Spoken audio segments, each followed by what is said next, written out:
Perspective macroéconomique, le Sénégal a réalisé de bonnes performances au cours des 2 dernières années en termes de croissance, et les perspectives pour 2020 et 2021 secondes avérées favorables. Cependant la crise, liée à la pandémie de Covid-19 pourrait réduire considérablement ces perspectives. Sans toutefois tomber en récession, le Sénégal perdrait 4 à 6,7 points de pourcentage de croissance du PIB en raison du ralentissement prévu de l'activité touristique, moins 60%, et du transport, moins 9%, crochet ouvrant un crochet fermant. Le pays subirait une diminution de l'investissement, moins 3%, due à une chute de l'investissement public, de l'investissement direct étranger, et des envois d'argent de la diaspora, car la pandémie a eu un impact important sur les pays d'accueil, France, Espagne, Italie, États-Unis. Ainsi, le PIB réel en 2020 augmenterait de 2,8%, voire tableau, si la pandémie ralentit à partir de juillet 2020, scénario de base, et de seulement 0,1% si elle se poursuit jusqu'en décembre 2020, scénario pessimiste. Par rapport aux prévisions initiales, le déficit public devrait au moins doubler en 2020 en raison de la baisse des recettes, milliards de francs CFA, due au ralentissement de l'activité économique, et des dépenses élevées, 8%, non prévues dans le budget. Le déficit de financement supplémentaire de 481 milliards de francs CFA qui en résulterait devrait être essentiellement comblé par des financements extérieurs. La dette publique passerait de 64% du PIB en 2019 à 67% en 2020. Le déficit du compte courant devrait rester relativement stable en raison de la réduction des importations, moins 7,9%. L'inflation connaîtrait une hausse limitée grâce à l'assouplissement de la politique monétaire et à la fermeture des frontières.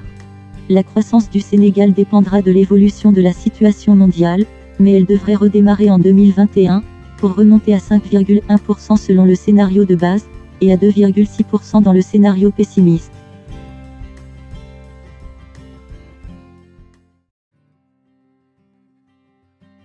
Le gouvernement sénégalais a créé un fonds de réponse et de solidarité de 1000 milliards de francs CFA pour lutter contre les effets du Covid-19. Sa mise en œuvre implique une réorientation de la politique budgétaire. En conséquence, le gouvernement devrait augmenter de manière significative les subventions de 250 milliards de francs CFA pour renforcer le système de santé et soutenir les ménages touchés par la crise. La redéfinition des priorités des projets d'investissement a déjà permis une réaffectation de 100 milliards de francs CFA. Certains projets financés par des ressources extérieures seront reprogrammés en accord avec les donateurs. Le fait de ne pas répercuter la baisse du prix du pétrole sur les prix intérieurs devrait permettre des économies dans les subventions au carburant et à l'électricité. Le gouvernement a également prévu d'accélérer les paiements aux fournisseurs de l'État, estimés à 302 milliards de francs CFA, afin de stimuler la reprise dans le secteur privé. En partenariat avec le secteur bancaire, le gouvernement a créé un mécanisme de financement, sous forme d'investissement ou de prêts de trésorerie, pour soutenir les entreprises touchées par la crise. Pour faire face à la baisse de la demande due aux exigences de santé publique sur la distanciation physique, le gouvernement a également pris une série de mesures fiscales pour soutenir le secteur formel.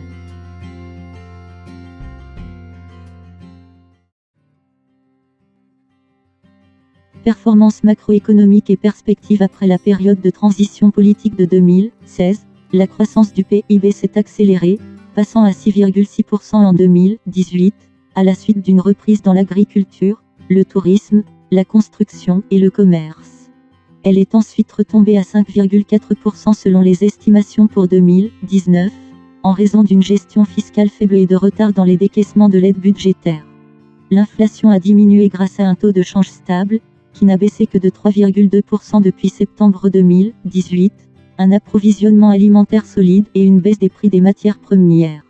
La dépendance de la Gambie envers les importations alimentaires et énergétiques a creusé le déficit de la balance courante de 2015 à 2018, mais l'amélioration de la balance des services et des capitaux privés, ainsi que les envois de fonds de la diaspora ont réduit le déficit en 2019. La consolidation fiscale a permis de ramener le déficit fiscal à 4,1% du PIB en 2019 grâce à un financement par des prêts et des subventions d'aide budgétaire et des emprunts onéreux au plan national, avec un effet d'éviction sur l'investissement privé. La dette reste insoutenable, 81,8% du PIB en 2018, et le service de la dette a absorbé plus de 53% des recettes de 2016 à 2018, définissant une étroite marge de manœuvre budgétaire pour financer les dépenses prioritaires. Le montant élevé de la dette publique et la marge de manœuvre budgétaire limitée ont entraîné une stagnation de la pauvreté, 48,4% en 2010 et 48,7% en 2015, et un taux de chômage élevé, 35,2% en 2018. La Gambie fait face à des difficultés majeures dans le domaine de l'énergie et des infrastructures. Et l'agriculture, malgré tout son potentiel, n'a pas beaucoup contribué à réduire la pauvreté.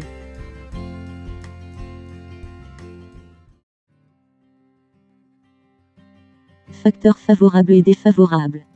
Les prévisions de croissance du PIB réel se situent autour de 5,1% pour 2020 et 2021, grâce à l'agriculture, au tourisme, à un accroissement du financement extérieur pour l'énergie et les routes, ainsi qu'à un commerce stimulé par l'ouverture récente du pont Trans-Gambie. Avec son statut de petite économie largement ouverte, la Gambie pourrait bénéficier d'une meilleure intégration commerciale au niveau de la zone de libre-échange continentale africaine et de la future adoption d'une monnaie unique, régionale, éco. Les investissements dans la modernisation du port de Banjul sont essentiels pour générer des revenus du commerce de transit et de nouvelles opportunités commerciales dans le transport vers l'arrière-épais sahélien des combustibles liquides importés. Ce projet pourrait créer des emplois et réduire le chômage chez les jeunes, actuellement situé à 41,5%. Parmi les obstacles à la croissance figurent les faiblesses en matière de capacité institutionnelle et la lenteur des progrès de la consolidation fiscale. Ces contraintes pourraient nuire à la confiance du secteur privé et réduire les décaissements de l'aide au développement, avec des conséquences néfastes sur l'investissement et la croissance. Le lourd fardeau de la dette publique et des passifs éventuels, notamment des entreprises publiques, laisse peu de place pour une expansion du crédit dans le secteur privé. Les autorités pourraient explorer la possibilité de restructurer une partie de la dette en sollicitant un allègement auprès des créanciers bilatéraux et multilatéraux.